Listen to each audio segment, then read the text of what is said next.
बात नोट करके चला जाए, वहाँ मंदिर में कुछ भी हो सकता है। इसलिए बारात में कोई भी बूढ़ा आदमी नहीं जाएगा। नहीं जाएगा वही जो दनादन गोली चला सके और मौका पड़ने पर भाग सके। धोखा जाने देबे दिल टूट जाही,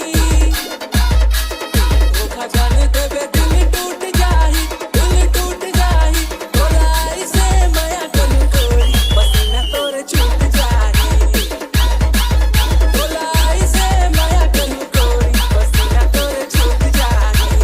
डीजे विनय धीरे धीरे राजा मला माया चाहे, मला माया चाहे।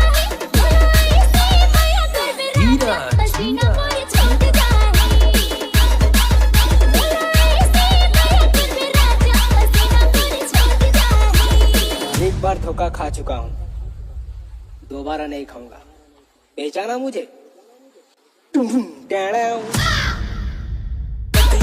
तकिया लगा के मैं सोवन, वो दिन रात गोरी तो